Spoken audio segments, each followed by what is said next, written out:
Hey up everybody, welcome to this video. Hope everyone's getting alright and surviving the lockdown and not losing their minds too much. I'm back home now, away from Sheffield, back at home where the lighting conditions aren't quite as good, so sorry for that. Also the space, also quite not so good, so I'll try film as best as I can. Please bear with me. But yeah, anyway, I've decided to paint another 10-man squad. These are mainly figures by Eureka Miniatures from Australia. They're the Soviet factory militia, and I think they're amazing figures actually.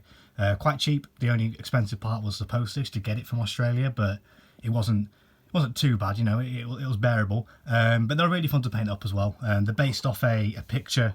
The colour scheme being blue, you know, nice blue overalls. The colour scheme being a picture from the Second World War in Britain of British steel workers and tank workers and that kind of thing. They're stood outside a factory with some tanks, and it says has a sign saying "Send all help to Russia." They've got the Union flag and the hammer and sickle as well.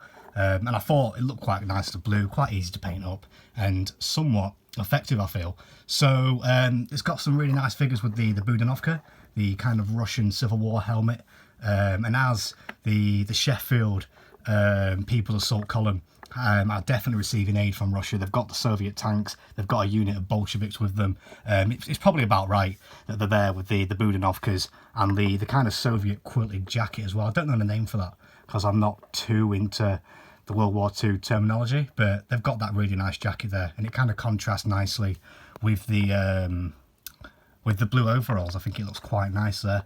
Also got some more traditional guys with the flat caps, obviously shooting and stuff. And this guy here, I really like him with the kind of brighter cap that I did.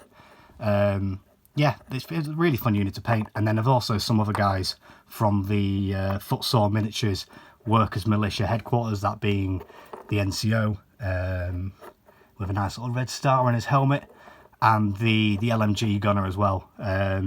Yeah, they came free for some reason. They cocked up and they sent me an extra pack like years back, so finally able to get them into use.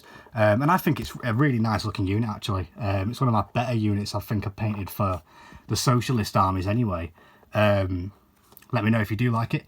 In terms with the project and stuff and what's going on, I've had like 40 new subscribers in the past month, which is amazing. I think I'm on 440 right now, and it's like thank you to everybody who has subscribed, and that's why I thought I'd do a bigger unit to, you know, thank everyone, more to look at, I suppose. So yeah, cheers for that. In terms of what's going on with the actual wider army as well, I don't think there's too much left for it now. I've got the mortar team, the machine gun team and the sniper left to do, and after that I'm going to do an artillery piece, and then after that I think the force is more or less complete. I could probably do an army overview. I mean, obviously projects are never completed, they're never finished. I'll probably always be adding little things to it here and there, but I'll move on to something else after this, I think, and hopefully get some battle reports done.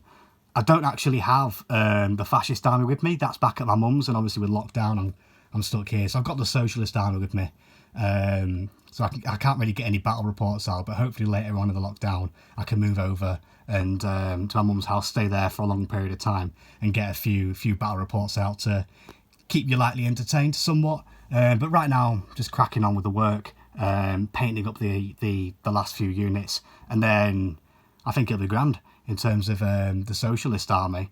I'm really happy with the collection. It's got 5 infantry units now, 3 of them being the homebrew kind of socialist, the Yorkshire workers, steel workers, and 2 of them being international with the Bolsheviks and the Irish Citizens Army.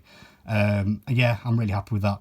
But in terms of what's coming up next, in terms of projects, I'm not too sure.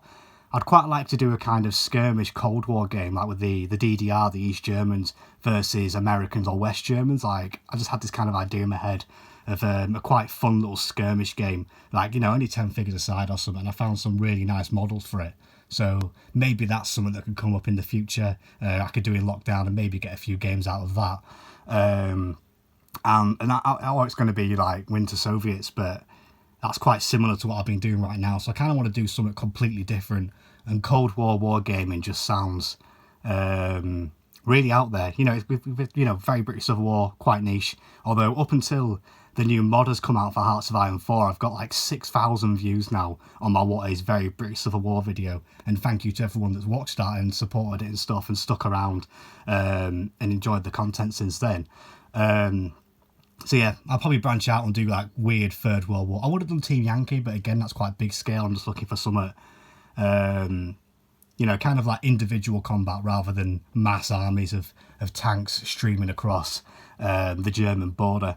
Other than that, I think that's more or less it. Hopefully, if you can point me in a direction for any kind of Cold War skirmish rules or something, please let me know, because I'm trying to justify it, justify the purchases. Like, I want to play a game around it, not just paint them, although I do want to paint some East German miniatures. So yeah, please let me know if you've got any suggestions on that. Thank you to everyone that subscribed and followed the project. It's very nearly finished now, sadly, but you're not seeing the last of Very British Civil War. There's probably about 4 more updates left, I think, and then we can cut down on the painting a little bit. But that's for the future. This is now. Stay safe, everybody. Hope everyone has a wonderful time locked down, and I'll catch you in the next one. Bye, guys.